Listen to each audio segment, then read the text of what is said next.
दोस्तों, आज से दशकों पहले महाभारत लिखी गई थी। महाभारत में एक सबसे रोमांचित और सबको अपनी ओर मोहित करने वाला किरदार था, जिसका नाम था कर्ण। सूर्यपुत्र कर्ण एक महान योद्धा और ज्ञानी पुरुष थे। वहीं महाभारत में अर्जुन एक नायक के तौर पर देखे जाते हैं। उन्होंने भीष्म पितामह, कर्ण, जयद्रथ सहित कई महारथियों का वध किया और पांडवों को जीत दिलाने में भूमिका निभाई। हालांकि इस दौरान कई ऐसे मौके रहे जहां श्री कृष्ण ने अर्जुन को राह दिखाई।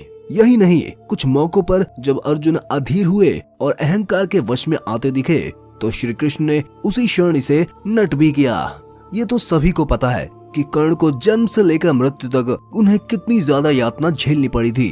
अपने साथ हुए अन्यायों को लेकर महाभारत के युद्ध में मरते हुए कर्ण ने भगवान श्री कृष्ण से कुछ सवाल किए थे। आज हम आपको यही बताएंगे कि वो सवाल क्या थे और कर्ण ने उन सवालों के क्या उत्तर दिए थे, जिसे सुनकर भगवान श्री कृष्ण हैरान हो गए थे। अगर आप भी जानना चाहते हैं तो आपको कुछ नहीं करना, बस वीडियो को लाइक कर लो और चैनल को सब्सक्राइब करके बेल आइकन प्रेस कर लीजिए।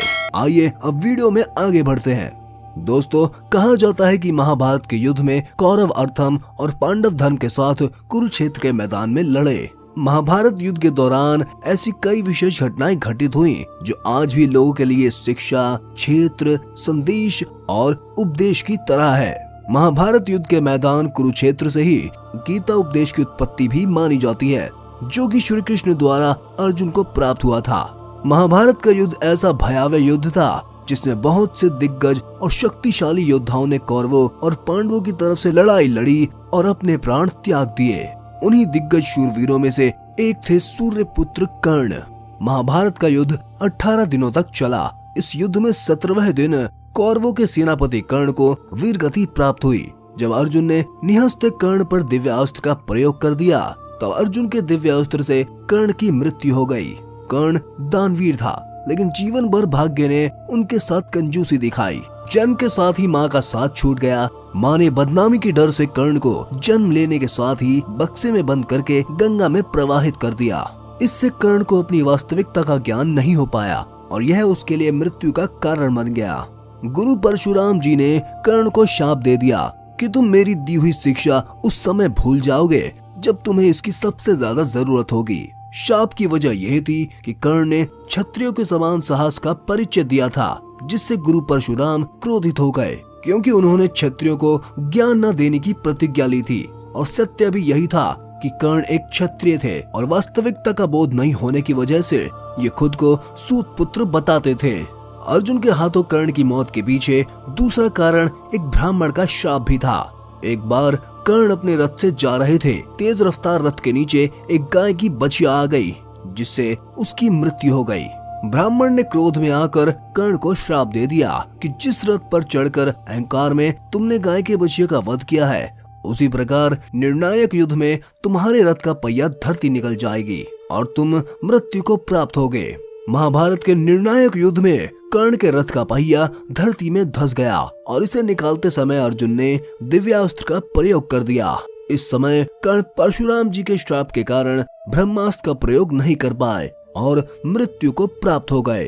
अर्जुन के हाथों कर्ण के मारे जाने की कर्ण का महादानी होना था। कर्ण हर दिन सूर्य देव की पूजा करते थे और उस समय जो भी कर्ण से दान मांगता था उसे कर्ण दान देते थे। महाभारत के युद्ध में अर्जुन की रक्षा के लिए देवराज इंद्र ने कर्ण से भगवान सूर्य से प्राप्त कवच और कुंडल दान में मांग लिए।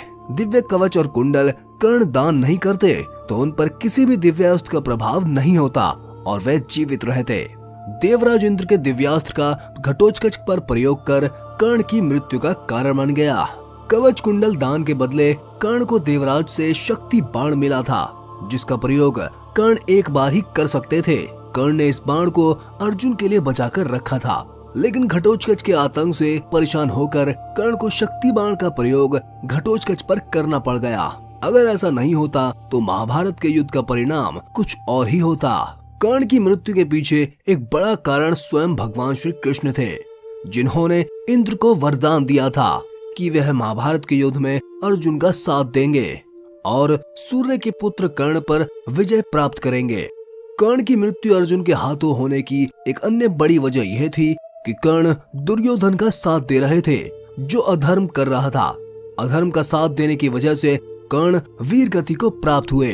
भगवान कृष्ण ने भी कर्ण को सबसे बड़ा दानी माना है। अर्जुन ने एक बार कृष्ण से पूछा कि सब कर्ण की इतनी प्रशंसा क्यों करते हैं। तब कृष्ण ने 2 पर्वतों को सोने में बदल दिया और अर्जुन से कहा कि इस सोने को गांव वालों में बांट दो। अर्जुन ने सारे गांव वालों को बुलाया और पर्वत काट काट कर देने लगे और कुछ समय बाद थक कर बैठ गए।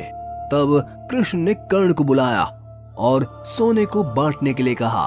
तो कर्ण ने बिना सोचे समझे गांव वालों को कह दिया कि ये सारा सोना गांव वालों का है और वे इसे आपस में बांट लें। तब कृष्ण ने अर्जुन को समझाया कि कर्ण दान करने से पहले अपने हित के बारे में नहीं सोचते। इसी बात के कारण उन्हें सबसे बड़ा दानवीर कहा जाता है। कर्ण दान करने के लिए काफी प्रसिद्ध थे। कहते हैं कि कर्ण जब युद्ध क्षेत्र में आखिरी सांसें ले रहे थे तो भगवान कृष्ण ने अर्जुन के कहने पर एक बार और उसकी दानशीलता की परीक्षा ली। वे गरीब ब्राह्मण बनकर कर्ण के पास गए और कहा कि तुम्हारे बारे में काफी सुना है और तुमसे मुझे कुछ उपहार चाहिए। कर्ण ने उत्तर में कहा कि आप जो भी चाहो मांग लो। ब्राह्मण ने सोना मांगा। कर्ण ने कहा कि सोना तो उनके दांत में है मगर आप इसको ले सकते हैं। ब्राह्मण ने जवाब दिया कि इतना कायर नहीं हूँ मैं कि तुम्हारे दांत तोड़ूं। कर्ण ने तब तक एक पत्थर उठाया और अपने दांत तोड़ लिए। ब्राह्मण ने इसे भी लेने से इनकार कर दिया और कहा कि खून में सना हुआ ये सोना वह नहीं ले सकते। कर्ण ने इसके बाद एक बाण उठाया और आसमान की तरफ चलाया। इसके बाद बारिश होने लगी और दांत धुल गया। यह देख भगवान कृष्ण भाव विह्वल हो गए और उन्होंने कर्ण को कोई भी 3 वरदान मांगने के लिए कहा। कर्ण ने कृष्ण से 3 वरदान मांगे। अपने पहले वरदान में कर्ण ने कहा कि कृष्ण जब अगला जन्म मैं लूं तो सूत लोगों के उद्धार का कार्य करूं। दूसरा वरदान ये मांगा कि कृष्ण अगले जन्म में वहीं पैदा हो जहां कर्ण हो। इसके बाद तीसरा वरदान कर्ण ने ये मांगा कि उसका अंतिम संस्कार ऐसी जगह किया जाए जहां कोई पाप नहीं हुआ हो। वरदान देते हुए भगवान कृष्ण ने सारे वरदान स्वीकार कर लिए, परंतु तीसरे अवतार में भगवान श्री कृष्ण दुविधा में आ गए और ऐसी जगह सोचने लगे जहां पाप ना हुआ हो। परंतु भगवान कृष्ण को ऐसा कोई जो पाप मुक्त हो ये समझ नहीं आया। वरदान देने के वचन बद्धता थी, इसलिए कर्ण का अंतिम संस्कार भगवान कृष्ण ने अपने ही हाथों से किया और कर्ण को दिए वरदान को पूरा किया।